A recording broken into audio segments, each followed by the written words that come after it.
کل نفس ذائقۃ الموت، اللہ تعالیٰ کا ایک بنایا ہوا قانون ہے، جو بھی جاندار اس دنیا میں آئے گا اس نے پلٹ کے چلے جانا ہے۔ دنیا میں انسان دو قسم کے ہوتے ہیں، ایک وہ ہوتے ہیں جو زندگی گزار کے جاتے ہیں، اور دوسرا وہ ہوتا ہے جن کو زندگی گزارتی ہے۔ فرق اتنا ہوتا ہے، جن لوگوں نے زندگی گزاری ہوتی ہے نا، لوگ ان کے جانے کے بعد بھی ان کی تعریف کرتے ہیں۔ سبحان اللہ۔ اس کی وجہ یہ ہوتی ہے کہ انسان مر جاتا ہے، اس کا کردار زندہ رہتا ہے۔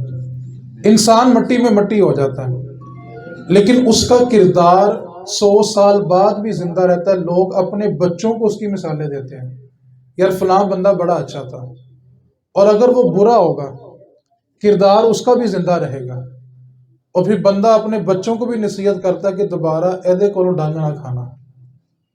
تو انسان دو قسم کے ہیں، ایک وہ جو زندگی کو گزارتے ہیں، دوسری وہ جن کو زندگی گزار دیتی۔ زندگی بھی ان سے تنگ ہوتی ہے کہ وہ اپنے ہی رشتہ داروں کے لیے، اپنے ہی پڑوسیوں کے لیے باعث عذاب ہوتے ہیں۔ تو کردار بندے کا مرنے کے بعد بھی زندہ رہتا ہے۔ سیدنا ابو بکر صدیق رضی اللہ تعالیٰ عنہ کا ایک فرمان ہے، اسی پہ آج تھوڑی سی گفتگو کرنی ہے۔ جناب ابو بکر صدیق رضی اللہ تعالیٰ عنہ نے فرمایا، دنیا کا بدترین انسان وہ ہے جو خود تو مر جائے لیکن اس کا گناہ زندہ رہے۔ بندہ مر گیا لیکن اس کا گناہ زندہ ہے، وہ کائنات کا سب سے بدترین انسان ہے۔ اس بات کو آج کے دور میں سمجھنا بڑا ہی آسان ہے۔ ایک بندے نے سوشل میڈیا کے اوپر، انٹرنیٹ کے اوپر کوئی بےہودہ تصویر، کوئی بےہودہ ویڈیو لگا دی، لگانے کے بعد بندہ مر گیا۔ اب بندہ تو مر گیا، لیکن انٹرنیٹ کے اوپر اس کی ویڈیو جو اس نے لگائی تھی، اس کو جتنے لوگ دیکھیں گے اس کا گناہ زندہ ہے۔ اب وہ ویڈیو اگر اس کے مرنے کے بعد 1000 لوگوں نے دیکھی، 1000 لوگوں نے آنکھوں کا زنا کیا، تو سب کا سب گناہ کس کو ملے گا؟ مرنے والے کو۔ تو یہ وہ بات ہے کہ جناب صدیق اکبر نے فرمایا، کائنات کا سب سے بدترین شخص وہ ہوتا ہے جو خود تو مر جائے لیکن اس کا گناہ زندہ رہے۔ ہم نہیں جانتے جو چیز ہم انٹرنیٹ پہ چھوڑ جاتے ہیں، اپنے رشتہ داروں کے لیے چھوڑ جاتے ہیں، ہم نہیں جانتے کہ ہمارے گزر جانے کے بعد وہ کتنے لوگ دیکھیں گے، کیونکہ آپ کا اکاؤنٹ بند ہوا ہے، آپ کا انٹرنیٹ بند نہیں ہوگا، وہ تو قیامت تک آگے ویڈیو جاتی جائے گی۔ آج کوئی گندی تصویر دیکھتا ہے، گندی ویڈیو دیکھتا ہے، اس کو اپنے دوستوں کو بھیج دیتا ہے۔ خواتین میں بھی یہ مرض ہے، وہ آگے اپنی سہیلیوں کو بھیج دیتی ہیں۔ آپ نہیں جانتی یا آپ نہیں جانتے کہ کب آپ کی روح قبض کر لی جائے گی اور آپ کا گناہ پیچھے زندہ رہے گا۔ رسول کریم صلی اللہ علیہ وسلم نے فرمایا کہ جس نے کسی گناہ کی بنیاد رکھی اور قیامت تک جتنے لوگ اس گناہ پر عمل کریں گے، سب کا گناہ برابر برابر شمار کر کے اس کی بنیاد رکھنے والے کے نامہ اعمال میں رکھا جائے گا۔ تو یہ کائنات کا سب سے زیادہ بدترین شخص ہوتا ہے جو خود تو مر گیا ہے، لیکن اس کا گناہ اگر دنیا میں زندہ رہے تو اس سے بڑا بد نصیب کوئی نہیں ہو سکتا۔ اس واسطے ہم میں سے کوئی شخص یہ نہیں جانتا کہ اس کا جو سانس اندر اترا ہے اس نے باہر بھی آنا ہے کہ نہیں آنا، کس نے اپنے گھر جانا ہے یہ اللہ بہتر جانتا ہے۔ لیکن اگر ہمارا کوئی گناہ دنیا میں گھوم رہا ہے تو خدا کے واسطے اس کو اپنی زندگی میں ختم کریں۔ آپ تو توبہ کر کے شاید مر جائیں، لیکن جتنے لوگ آپ کی وجہ سے اس گناہ پہ لگے ہوں گے، کیونکہ رسول کریم صلی اللہ علیہ وسلم نے فرمایا قیامت والے دن بندہ اپنے دوستوں کی وجہ سے عذاب میں مبتلا ہوگا۔ قرآن کے الفاظ ہیں کہ بندہ اللہ کے سامنے اس دن اقرار کرے گا، کاش یہ بندہ میرا دوست نہ ہوتا، کیونکہ اس کے دوست اس کے لیے باعث عذاب ہوں گے۔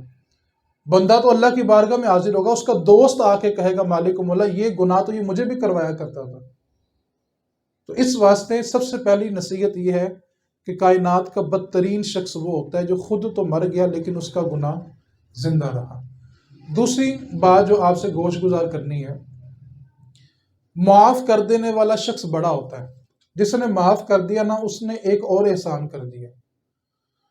ایک بات کو ذہن نشین رکھیں، رسول کریم صلی اللہ علیہ وسلم کا جو دین ہے نا، بڑا خوبصورت دین ہے۔ ہم اگر مسجد میں داخل ہوتے ہیں نا تو مسجد میں اگر ایک تنکا بھی گرا ہو نا تو ہم اس کو اٹھاتے ہیں اور مسجد سے باہر پھینکتے ہیں۔ آپ کسی شخص سے پوچھیں بھی تم نے مسجد سے تنکا اٹھا کے باہر کیوں پھینکا، تو ایک ہی جواب ملتا ہے، جی مسجد اللہ کا گھر ہے، اس لیے ہم نے وہاں سے گند اٹھایا اور مسجد سے باہر پھینک دیا۔ اسی طرح جو لوگ ہندو ہیں وہ بت خانے جاتے ہیں، وہ اپنے بت خانے کو بڑا صاف رکھتے ہیں، کیونکہ وہ ان کے نزدیک، ان کے عقیدے کے نزدیک، ان کے مذہب کے نزدیک ان کے خدا کا گھر ہے۔ عیسائی چرچ میں جاتے ہیں، وہ ان کے عقیدے، ان کے مذہب کے نزدیک ان کے خدا کا گھر ہے، وہ اپنے چرچ کو ہر وقت صاف ستھرا رکھتے ہیں۔ یہودی کلیسا میں جاتے ہیں، وہ ان کے نزدیک، ان کے مذہب کے نزدیک، ان کے عقیدے کے نزدیک ان کے معبود، ان کے خدا کا گھر ہے، وہ اس کو ہر وقت صاف رکھتے ہیں۔ اسی طرح مسلمان جب کعبۃ اللہ میں جاتے ہیں تو کعبے کا صحن اتنا ستھرا ہے، اتنا ستھرا ہے، وہاں آپ کو زمین پہ بیٹھی مکھی بھی نہیں ملتی، اتنی صفائی ہے، کیونکہ وہ ہمارے نزدیک، ہمارے عقیدے کے نزدیک ہمارے خدا کا گھر ہے۔ ہندو نے اپنا مندر صاف کیا، عیسائی نے اپنا چرچ صاف کیا، یہودی نے اپنا کلیسا صاف کیا، مسلمان نے اپنی مساجد اور کعبے کو صاف کیا۔ سب کی سوچ، عقیدہ ایک ہی تھا کہ یہ ہمارے خدا کا گھر ہے، اس کے علاوہ کوئی عقیدہ نہیں ہے، وہ ہمارے خدا کا گھر ہے۔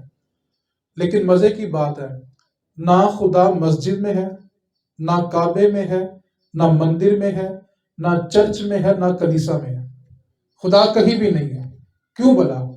جو کسی چیز میں سما جائے وہ خدا نہیں ہوتا، اور جو نہ سمائے وہی خدا ہوتا ہے۔ کیونکہ ہم اگر کہتے ہیں نا خدا اس طرف ہے تو یہ کفر ہے۔ کیوں؟ کہ ہم نے خدا کو ایک طرف میں مقید کر دیا، قید کر دیا۔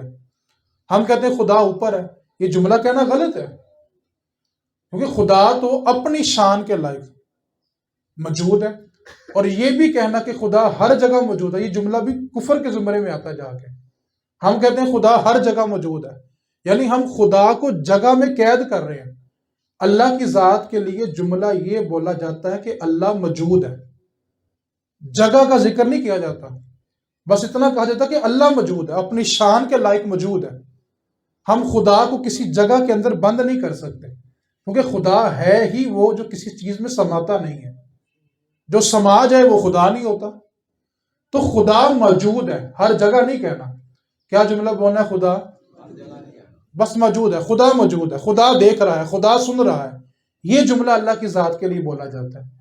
آج کے بعد آپ نے آج تو بات یہ سیکھنی ہے کہ خدا کو کسی جگہ میں قید ہے، خدا بس موجود ہے، خدا سنتا ہے، خدا دیکھ رہا ہے، خدا جانتا ہے، یہ جملے بولا کریں۔ اب ہم نے مسجد صاف کی، کعبہ صاف کیا، ہندو نے مندر صاف کیا، عیسائی نے چرچ صاف کیا، یہودی نے کلیسا صاف کیا۔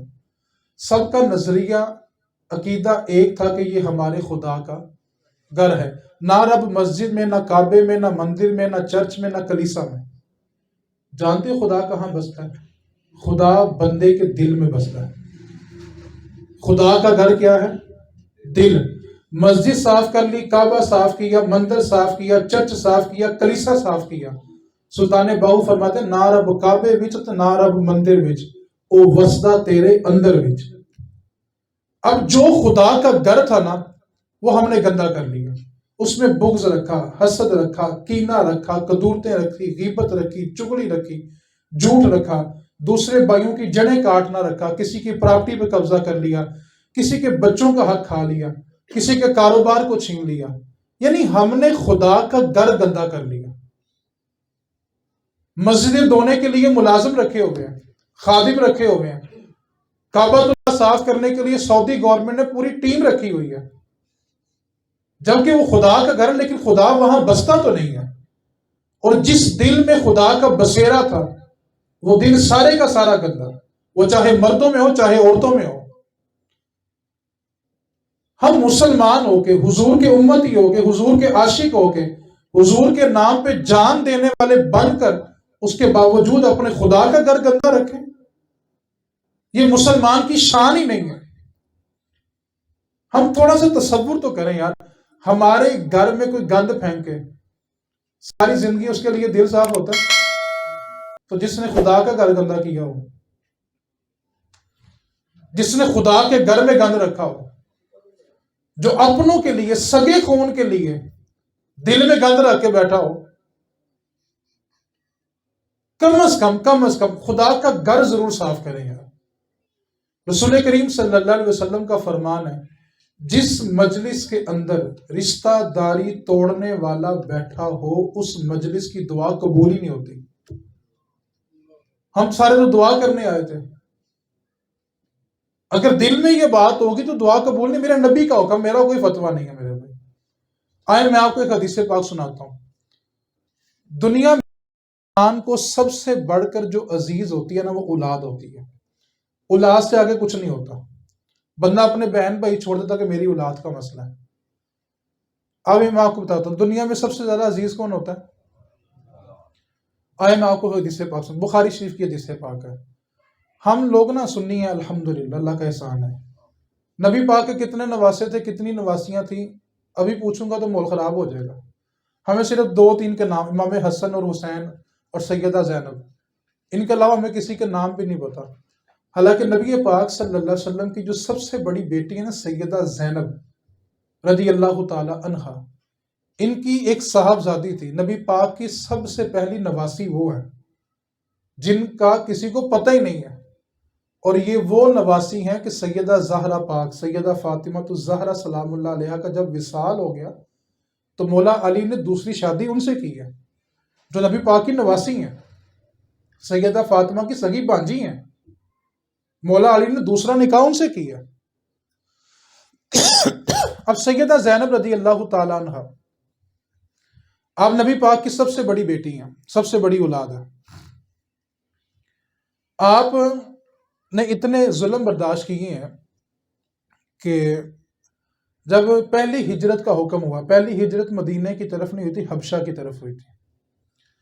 سیدہ زینب اس وقت امید سے تھی، اور آپ کی گود میں ایک بچہ تھا، اور آپ ہجرت کے لیے اونٹنی پہ سوار تھی اور حبشہ کی طرف جا رہی تھی۔ ایک کافر کو پتہ چلا تو اس نے آ کر آپ کی اونٹنی کی پشت میں ایک نیزہ مارا، جس سے اونٹنی کو اتنی تکلیف ہوئی کہ وہ اپنے آپ کو سنبھال نہ سکی اور رفتار سے زیادہ تیز بھاگی۔ اتنی تیز بھاگی کہ سیدہ زینب پاک رضی اللہ تعالی عنہا سلام اللہ علیہا اونٹنی سے نیچے تشریف لے آئی، گر گئی، اور اس تکلیف سے آپ کے پیٹ میں جو آپ کا بچہ تھا نا، جس کی رگوں میں دوڑنے والا خون رسول اللہ کا خون تھا، وہ شہید ہو گئے۔ اور ان کے شہید ہونے کے بعد اسی درد میں، اسی تکلیف میں سیدہ زینب کا وصال ہوا۔ اب جس بندے نے آپ کی اونٹنی کو نیزہ مارا تھا، جس کی وجہ سے آپ کا بیٹا بھی شہید ہوا، اور اس کی درد اور تکلیف کی وجہ سے سیدہ زینب بھی وصال کر گئی۔ جب نبی پاک صلی اللہ علیہ وسلم نے مکہ کو فتح کر لیا، اور نبی پاک نے اعلان کیا تھا کہ آج جو معافی مانگے گا اس کو مل جائے گی۔ اب بیٹی کا قاتل ہو، سگے خون کو اس نے شہید کیا ہو، نواسے کو شہید کیا ہو، اس نے کیا کیا کہ چہرے کے اوپر نقاب ڈالا اور نبی پاک صلی اللہ علیہ وسلم کی بارگاہ میں آ گیا، آ کر حضور کے سامنے بیٹھا اور کہنے لگا، اے محمد صلی اللہ علیہ وسلم، اگر کوئی آپ کا بہت بڑا دشمن آ جائے تو پھر کیا کریں گے؟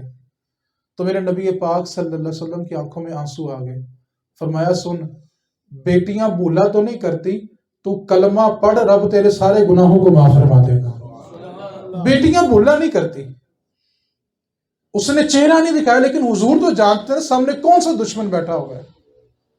یار ہم اس نبی کی امتی ہیں، بیٹی کا قاتل ہو، نواسے کا قاتل ہو، لیکن جب بارگاہ مصطفیٰ میں آ گیا نا، تو میرے نبی پاک نے اس کو بھی معاف کیا ہے۔ اسی طرح ایک شاعر تھا، نبی پاک کو بہودہ گالیاں بکا کرتا تھا۔ جب مکہ فتح ہوا تو چہرے پہ نقاب ڈال کے آیا، کہنے لگا اگر آپ کا دشمن ہے جس نے آپ کو بڑی اذیت دی ہو تو پھر کیا ہوگا؟ فرمایا، جو تو شعر میرے خلاف کہا کرتا تھا، اب میرے حق میں کیا، کلمہ پڑھ، رب سارے ہی معاف کر دے گا۔ تو رسول کریم صلی اللہ علیہ وسلم نے ایک مثال قائم کی ہے، اور ہم ایک بات کی طرف توجہ کریں، جب تک ہم رب کا گھر صاف نہیں نہ کریں گے، سکون زندگی کو میسر نہیں ہوگا۔ مولانا حسن رضا خان بریلوی رحمۃ اللہ علیہ، جو اعلیٰ حضرت کے چھوٹے بھائی ہیں، جن کو استاد زمن کہا جاتا ہے، ان کے پوتے ہیں مولانا تحسین رضا خان بریلوی رحمۃ اللہ علیہ۔ 2008 میں آپ کا وصال ہوا ہے، یہ کچھ ہی عرصہ ہوا ہے۔ آپ نے 50 سال بریلی میں بیٹھ کے حدیث رسول پڑھائی ہے اور 42 سال ایک ہی مسجد میں امامت فرمائی ہے۔ اس طرح ہوا کہ ایک دن آپ عصر کی نماز پڑھانے کے لیے آئے، تو آ کر آپ اپنے مقتدیوں سے کہنے لگے کہ یار تم لوگ نماز پڑھ لو تو میں نے کچھ دیر کے بعد نماز پڑھنی ہے۔ ہمارے ہاں کوئی ہوتا تو اس نے کہا امام صاحب پورے 1.5 منٹ لیٹ آئے ہو، 2 منٹ ہی لیٹ کرتا ہے۔ ہمارے نزدیک تو امام وہ ہونا چاہیے جو کم از کم 10 منٹ پہلے آ کے مصلی پہ بیٹھ جائے، ہم اس کو اچھا امام سمجھتے ہیں۔ آپ نے کہا کہ بیلیو تم نماز پڑھ لو، میں نے کچھ دیر کے بعد نماز پڑھنی ہے۔ وہ بھی مقتدی تھے، کہنے لگے حضور آپ چاہے آدھے گھنٹے بعد نماز پڑھیں، ہم نے پڑھنی آپ کے پیچھے ہی ہے، آپ نے جب پڑھنی آپ کے پیچھے ہی ہے۔ آپ کہتے ٹھیک ہے بیٹا بیٹھو، سب کو بٹھایا، گھر واپس چلے گئے۔ 10-15 منٹ کے بعد واپس آئے تو کہا کہ میرے دل پر ایک بوجھ تھا، اس وجہ سے میں مصلی رسول پہ کھڑا نہیں ہوا تھا، اب میں بوجھ ہلکا کر آیا ہوں، اب تم تکبیر پڑھو تو میں نماز پڑھاتا ہوں۔ تکبیر ہوئی، نماز ہوئی، تو نماز کے بعد شاگردوں نے پوچھا حضور کیا ماجرا تھا؟ توجہ طلب الفاظ۔ کہا اصل بات یہ ہے کہ مجھے 42 سال ہو گئے یہاں پہ جماعت کرواتے ہوئے، اور پتے کی بات یہ کہ 42 سال ہو گئے کہ میری بیوی مجھے وضو کرا کے بھیجتی ہے، وہ میری خدمت کرتی ہے، اور پتل کا جو لوٹا ہوتا ہے وزنی ہوتا ہے اس سے وہ مجھے وضو کرواتی ہے، اور 42 سال سے ایک ہی برتن استعمال کر رہے ہیں۔ آج اچانک یوں ہوا کہ وضو کراتے کراتے اس کے ہاتھ سے بھرا ہوا پانی کا وہ لوٹا گرا اور میرے پاؤں پہ لگا۔ تکلیف ہوئی تو میری زبان سے صرف اتنا جملہ لکھا کہ تمہیں 42 سال ہو گئے ہیں، تمہیں آج تک وضو کرانا بھی نہیں آیا۔ اس نے مجھے کچھ نہیں کہا، لیکن جب میں مصلی پہ آ کے کھڑا ہوا تو میں نے کہا میں نے تو رب کے حضور پیش ہونا ہے، اور گھر میں دل توڑ کے آ گیا ہوں۔ جب میں نماز میں کہوں گا السلام علیکہ ایھا النبی، یا نبی آپ پہ سلام ہو، اور اگر نبی پاک نے جواب دیا کہ تو نے میرے بندے کا دل توڑا ہے، تو میں نبی پاک کو سلام کس منہ سے کروں گا؟ میں گھر گیا ہوں اور سارے بچوں کو بلا کے سب کے سامنے، ان کی ماں سے، پوتوں کو بلا کے ان کی دادی کے، سب کے سامنے پہلے میں کہہ کہ ہاں تو مجھے اللہ کی رضا کے لیے معاف نہیں کر دیتی؟ تو مجھے معاف کر، میں نے جا کے رب کے حضور پیش ہونا ہے۔ اگر آپ نے کسی کا حق کھایا ہوا ہے، میرے نبی پاک کی حدیث پاک سنیں، ساری زندگی حق کھا کے آپ بڑھاپے میں جا کے سجدے میں گر جائیں، جب تک بندوں کا حق واپس نہیں کریں گے ایک سجدہ بھی قابل قبول نہیں ہے۔ ہمارے ہاں کیا ہوتا ہے، جب تک سرکاری عہدہ ہوتا ہے رشوت کا لین دین عام ہوتا ہے۔ ایک ریڑھی لگانے والا مزدور بھی اپنا بل ٹھیک کروانے آ جائے واپٹا والوں کے پاس، 80,000 تنخواہ لینے والا ملازم بھی 700-800 ریڑھی کمانے والے سے جب رشوت مانگتا ہے اس کو ڈوب کے مر جانا چاہیے۔ ساری زندگی رشوت کھائی، سودی کاروبار کیا، اور جب لٹائر ہوئے سفید داڑھی نکالی، سر پہ سفید ٹوپی رکھی اور مسجد میں آ گئے۔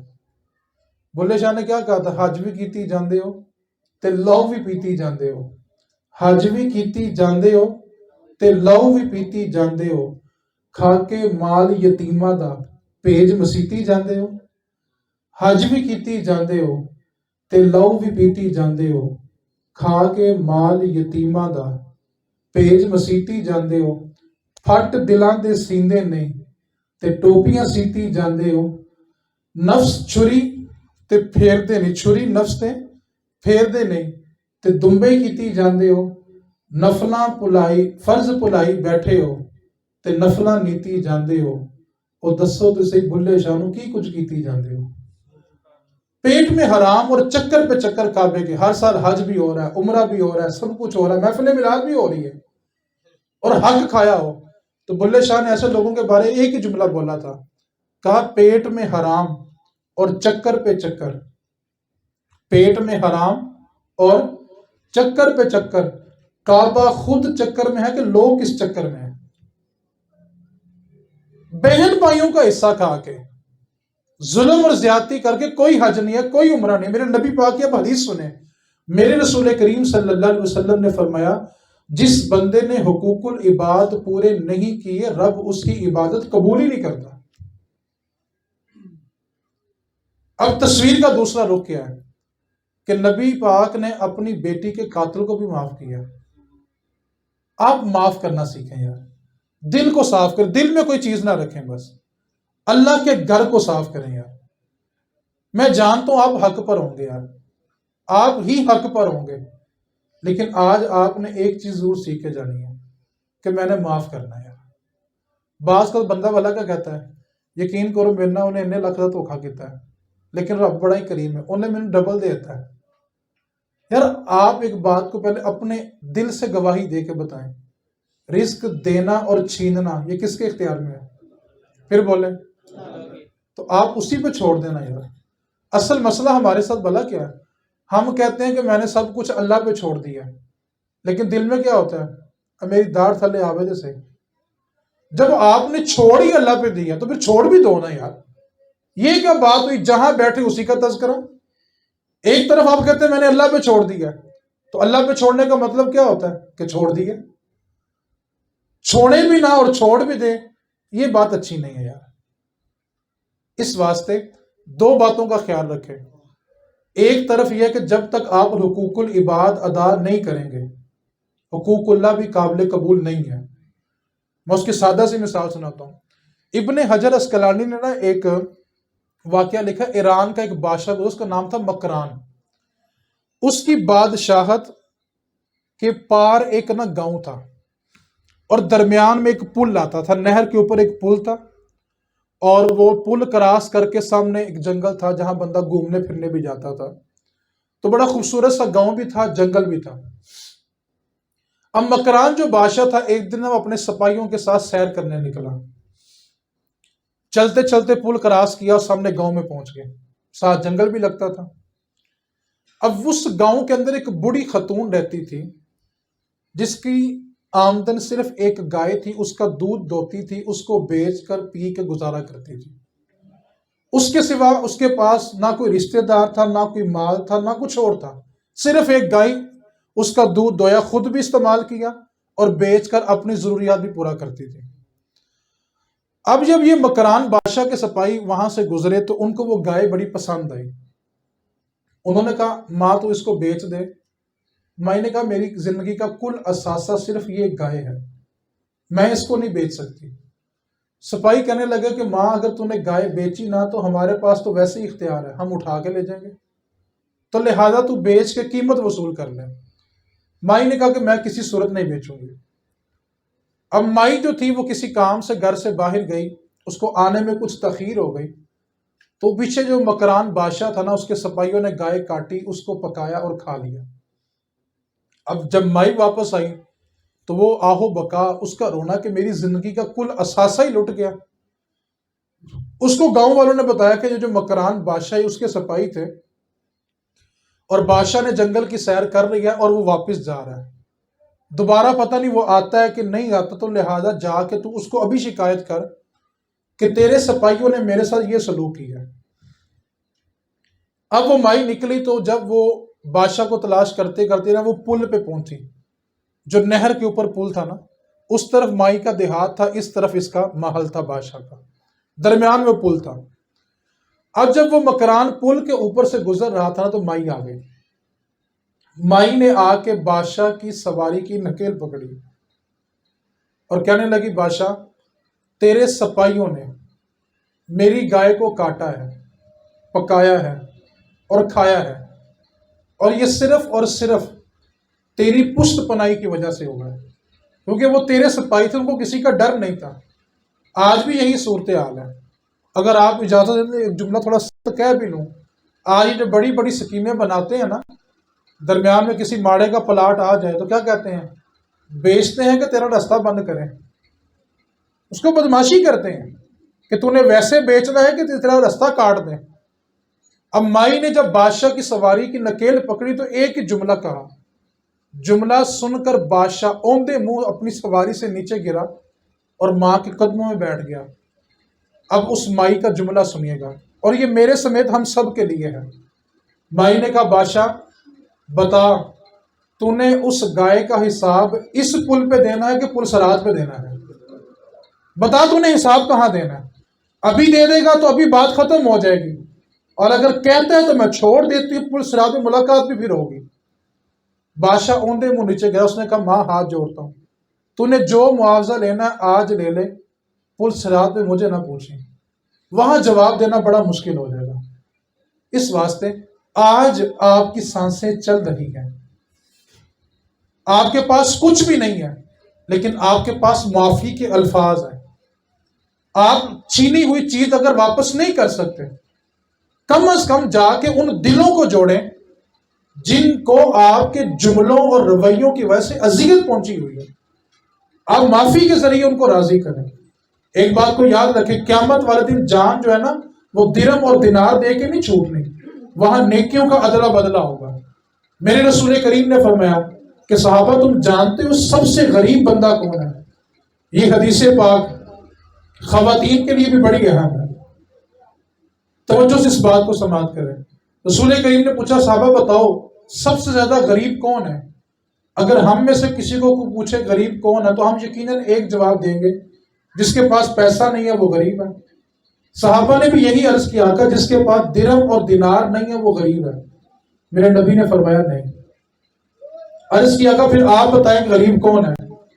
اب توجہ طلب الفاظ نہیں کہ میرے نبی پاک کے، تو میں صحابہ غریب وہ ہے، ایک بندہ میدان معاشر میں داخل ہوگا اور اس کے ساتھ ساتھ نیکیوں کے پہاڑ چلیں گے، اتنی نیکیاں ہوں گی کہ نیکیوں کے پہاڑ ہوں گے، اس کے ساتھ ساتھ میدان معاشر میں چلیں گے، اور جب وہ میزان پر پہنچے گا جہاں پہ نامہ اعمال تلنے ہیں، میزان پہ پہنچے گا، اللہ کے حضور کھڑا ہوگا، سامنے میزان ہوگا، ترازو ہوگا، اور نیکیوں کے پہاڑ اس کے ساتھ ہوں گے۔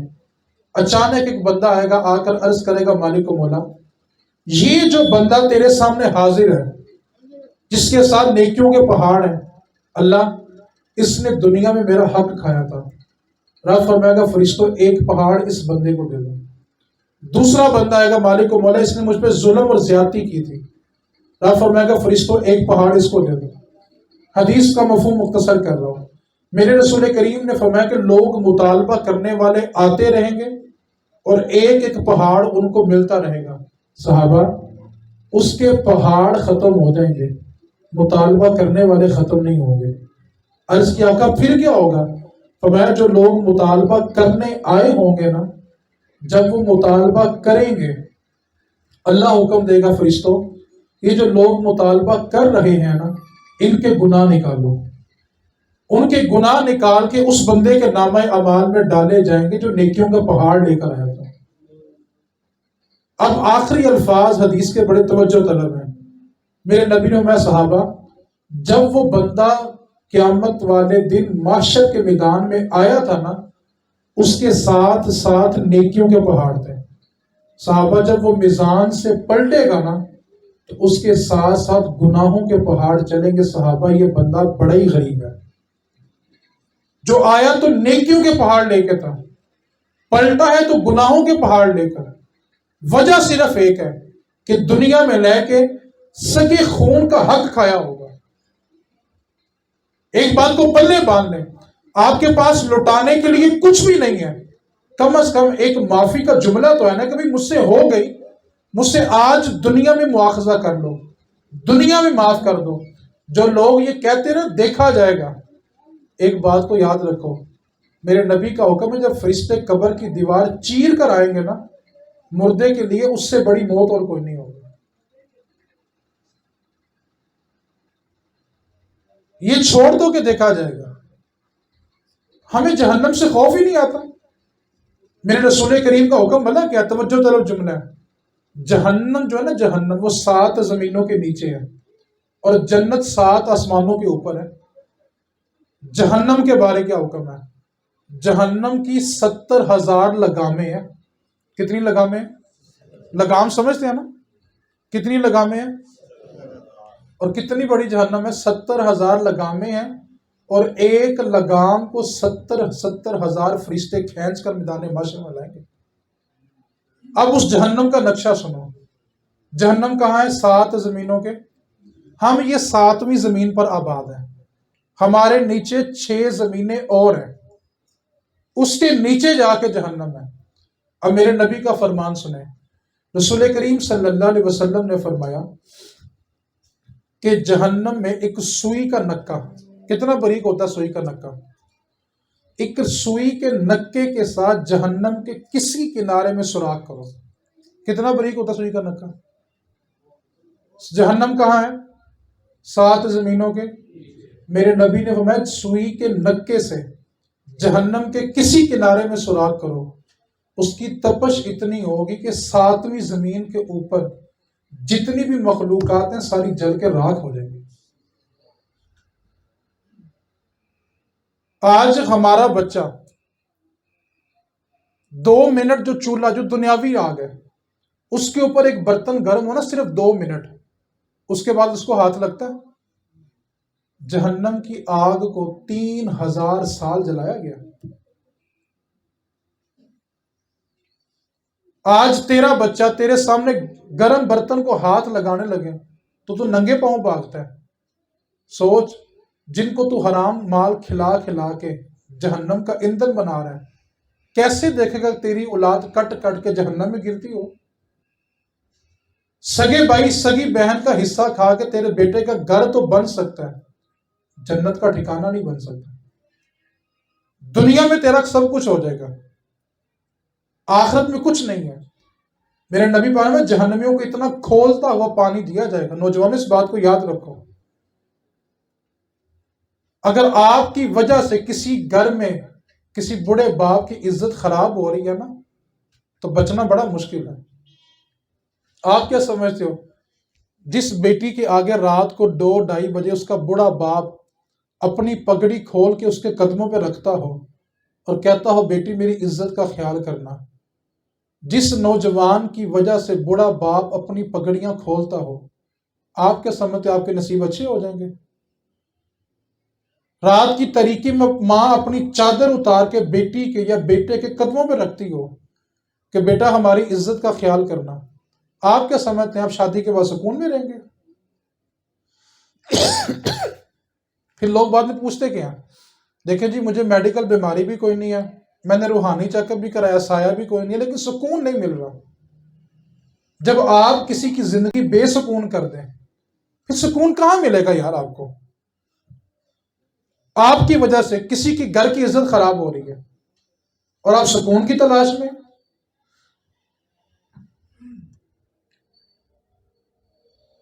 جہنمیوں کے بارے میں نبی پاک میں جہنمیوں کو اتنا کھولتا ہوا پانی دیا جائے گا کہ پانی کا پیالہ ابھی 1 ہاتھ دور ہوگا، اس کی تپش اتنی ہوگی کہ چہرے کی ساری کھال اتر کے پانی کے پیالے میں گر جائے گی.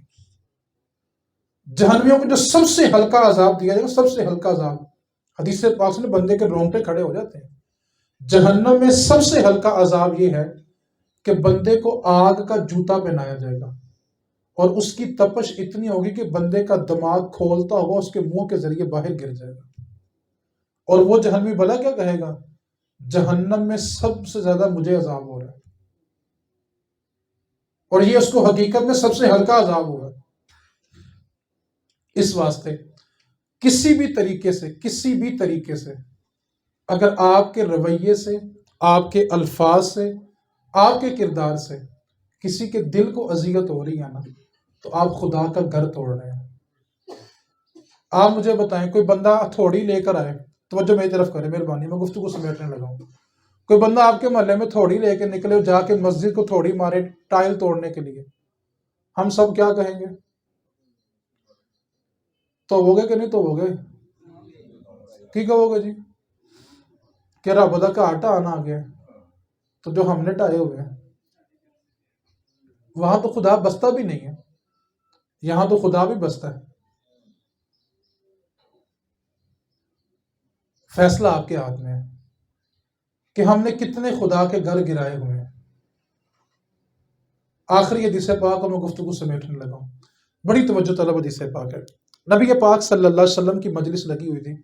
یہ حدیث پاک ساری گفتگو کا نچوڑ ہے، اس کے بعد فیصلہ آپ کے دامن میں ہوگا.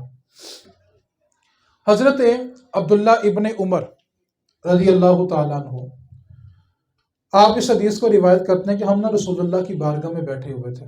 بڑی مزیدار حدیث پاک ہے کہ نبی پاک صلی اللہ علیہ وسلم نے نا اچانک فرمایا کہ صحابہ ابھی جو بندہ مسجد میں داخل ہوگا نا وہ جنتی ہے. کہتے ہم بڑے خوش ہو گئے کہ کس کی قسمت جاگی ہے کہ آنے سے پہلے جنت مل گئی ہے. کہتے کچھ دیر گزری کہ ایک بوڑھے صحابی رسول تھی، سفید داڑھی تھی اور داڑھی سے وضو کے قطرے ٹپک رہے تھے. وہ مسجد میں داخل ہوئے. ہم بڑے خوش ہوئے، کتنے خوش نصیب ہیں کہ نبی پاک نے جنت دے دی ہے. کہتے ہیں اگلے دن پھر مجلس رسول تھی، نبی پاک نے اچانک پھر کہا صحابہ آج بھی جو بندہ ابھی ابھی مسجد میں آئے گا نا وہ بھی جنتی ہے. کہتے ہیں ہم بڑے خوش نصیب کہ کتنا خوش نصیب بندہ ہے کہ کل بھی جنت ملی، آج دیکھو کس کی قسمت جاگی ہے. کہتے ہیں کچھ دیر گزری کہ کل والے صحابی پھر آ گئے. تیسرا دن ہوا، نبی پاک نے پھر کہا کہ ابھی جو آئے گا وہ جنتی ہے. اتفاق ایسا کہ تیسرے دن بھی وہی صحابی ہے. عبداللہ بن عمر کہتے ہیں کہ یار مجھے بڑی نا ایک شوق پیدا ہوا کہ میں دیکھوں تو صحیح ہے عمل کرتے کیا ہے کہ نبی پاک نے 3 مرتبہ جنت دے دی ہے. کہتے ہیں جب نبی پاک کی مجلس برخاست ہوگی، صحابہ جانے لگے نا، تو میں نے ان بزرگ صحابی رسول کا نا دامن پکڑ لیا. میں نے کہا بابا جی میری نا اپنے والد سے کچھ ناراضگی ہو گئی ہے، تو اگر آپ مجھے کچھ دن کے لیے اپنے گھر میں مہمان رکھ لیں. تو انہوں نے کہا بیٹا ٹھیک ہے آ جاؤ. عبداللہ بن عمر کہتے ہیں کہ میں نا ان کے ساتھ ان کے گھر چلا گیا اور نیت یہ تھی کہ دیکھنا کہ یہ عمل کون سا کرتے ہیں کہ نبی پاک نے 3 مرتبہ ان کو جنت دی ہے. کہتے ہیں میں ان کے گھر چلا گیا، معمول کی نمازیں انہوں نے پڑھی، معمول کی نمازیں میں نے بھی پڑھی، جتنا ذکر انہوں نے کیا اتنا میں نے بھی کیا. وہ بھی سو گئے، میں بھی سو گیا. اگلا دن ہو تو میں نے کہا آپ 1 دن کا مہمان اور رکھ لیں، کل میں چلا جاؤں گا. اگلا دن بھی گزر گیا، رات بھی گزر گئی. معمول کا طریقہ کار ان کا تھا، میرا بھی وہی تھا. وہ بھی سو گئے، میں بھی سو گیا. تیسرا دن ہو تو میں نے کہا آج آخری دن ہے، کل میں پکا چلا جاؤں گا، بس آج رکھ لو. کہتے ہیں تیسرا دن بھی بیت گیا، معمول کی نمازیں تھیں، معمول کا کام تھا، کوئی خاص بات نہیں ملی. تو تیسرے دن میں نے پھر بابا جی کا نا دامن پکڑا. میں نے کہا حضور اصل بات یہ ہے کہ میری والد کے ساتھ کوئی ناراضگی نہیں ہے، میں آپ کے پیچھے اس لیے آیا تھا کہ نبی پاک نے 3 دن لگاتار آپ کے آنے سے پہلے کہا تھا کہ جو ابھی آئے گا وہ جنتی ہے. میں صرف یہ دیکھنے آیا تھا کہ آپ کون سا ایسا عمل کرتے ہیں جس کے سبب نبی پاک نے 3 مرتبہ آپ کو جنتی کہا ہے. لیکن جو معمول کے کام میں کرتا ہوں وہی آپ کرتے ہیں، مجھے کوئی خاص بات نظر نہیں آئی. اب جملہ سنیے گا صحابی رسول کا.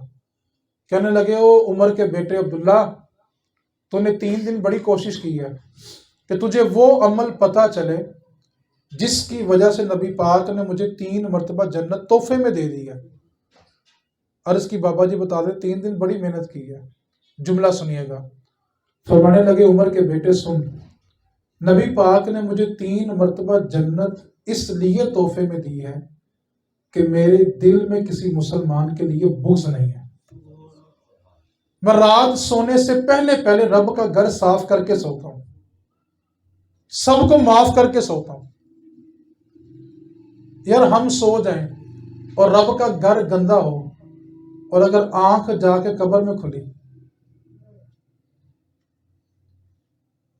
ہم کتنے سادہ لوگ ہیں جس کے گھر مہمان بن کر جاتے ہیں، اگر آتے وقت اس کا گھر گندا کر کے آئیں.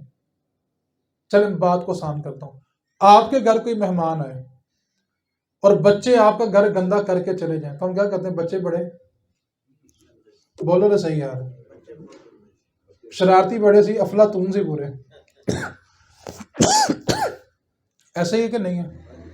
ہمارے گھر کوئی آئے اور ہمارا گھر گندا کر جائے تو جانے کے بعد تعریف ہوتی ہے کہ شکوہ شکایت ہوتا ہے. اچھا ہمارا گھر کوئی گندا کر کے چلا جائے تو ہمیں اچھا نہیں لگتا، تو جو رب کے گھر اس کا گھر گندا لے کے چلا جائے. رب کے گھر میں سجدوں میں سر رکھے ہوئے ہیں اور جو اصل رب کا گھر ہے وہ سارے گند سے بھرا ہوا ہے. اس واسطے رسول کریم نے فرمایا تم صلح کرنے میں پہل کر لو، رب تمہیں جنت میں پہلے بھیج دے گا. ایک سودا اپنے رب سے کر کے دیکھو. میں اکثر اپنے شاگردوں سے کہتا ہوں یا دوستوں سے بھی کہتا ہوں، یار ایک نیکی زندگی میں ضرور ایسی کرنا، صرف ایک نیکی جس کا بدلہ تم دنیا میں کسی بندے سے نہ مانگنا. اس نیکی کو خاص میدان معاشر کے لیے چھوڑ دینا، اور جب اللہ نہ کرے اللہ نہ کرے اگر پھنس جاؤ نا، تو کہنا اللہ یہ ایک نیکی میں نے تیرے لیے کی تھی، آج مجھے جزا دے اس کی. یہ ایک عمل میں نے صرف تیرے لیے رکھا ہوا تھا، آج میرے پاس تو کچھ نہیں ہے، لیکن میں آج اپنی اس نیکی کا بدلہ چاہتا ہوں. اس واسطے آپ ایک عمل زندگی میں، کوئی ایک عمل صرف اور صرف اس دن کے لیے کر کے رکھ لیں. اگر اس دن اور کچھ سبب نہ بنا تو کم از کم وہ نیکی شاید آپ کی بخشش کا ذریعہ بن جائے. خواتین سے بھی کہنا چاہتا ہوں، شوہر جب گھر میں آئے نا تو ان کے کان نہ بھرا کرے. نبی پاک کا دل بلا کون سا دل ہے، بڑی توجہ طلب حدیث پاک ہے. نبی پاک کا دل، جبریل امین نے نبی پاک کا سینہ چاک کیا، نبی پاک کا دل نکالا، آب زمزم سے دھویا، اور اللہ کی معرفت کے جتنے نور تھے نا سارے کے سارے حضور کے دل میں بھر دیے. وہ دل، وہ حضور کا دل جس دل تک شیطان کے وسوسے کی رسائی بھی نہیں ہے نا، اس کے باوجود حضور کا جملہ سنیے. صحابہ سے ایک دن حضور نے، صحابہ میرے کانوں تک لوگوں کی باتیں نہ پہنچایا کرو، کچھ ہو بھی جائے نا تو خود ہی درگزر کر دیا کرو، میرے کانوں تک نہ پہنچایا کرو. یہ وہ دل ہے جس میں رب کی معرفت کے سارے نور ہیں، جس دل تک شیطان کے وسوسے کی رسائی بھی نہیں ہے. اس کے باوجود حضور نے کیا کہا، میرے کانوں تک لوگوں کی باتیں نہ پہنچایا کرو. کیوں؟ میرا دل چاہتا ہے کہ جب میں تم سے ملوں تو سینہ کھول کے ملا کروں. میں تم سے ملوں تو میرے دل میں کسی کے لیے کوئی جملہ نہ ہو، کسی کے لیے کوئی الفاظ نہ ہو. یار ہم حضور کی امتی ہیں یار. میں جانتا ہوں آپ کے دل میں اس وقت بھلا کیا چل رہا ہوگا کہ انہوں نے کی پتا ہو ساڑھے نہ کی ہوا ہے. میں کہتا ہوں کائنات کا سارا ظلم بھی اگر آپ کے ساتھ ہی ہو گیا، لیکن آپ تو اس نبی کی امتی ہیں جو معاف کرنے والے ہیں، جنہوں نے بیٹی کے قاتل کو بھی معاف کیا ہے.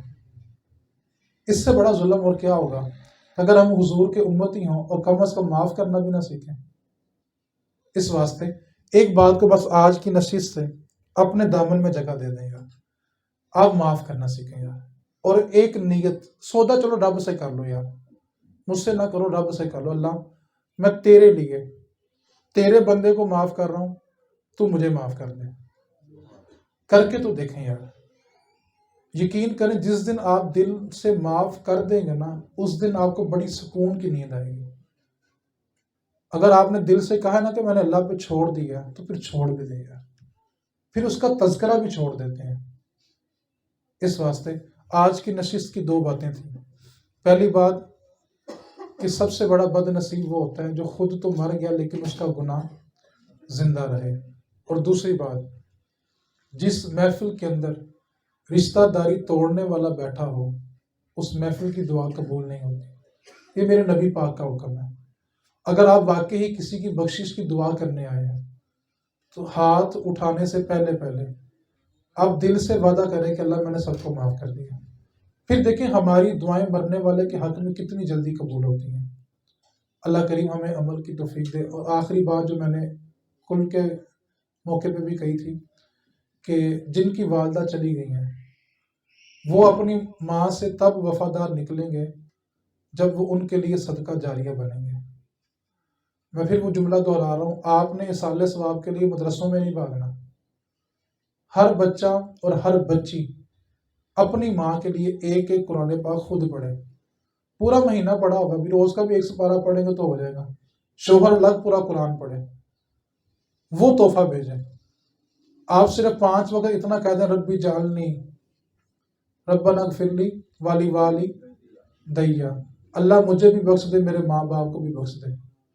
آپ نماز پڑھیں، آپ کی ماں کی قبر ضرور ٹھنڈی ہوگی. ٹھیک ہے؟ اس لیے آپ نے عہد کرنا ہے کہ ہم نے ایک ایک قرآن اپنی ماں کے لیے تحفے میں بھیجنا ہے. اللہ کریم ہم سب کو عمل کی توفیق عطا فرمائے. وما علینا الا البلاغ.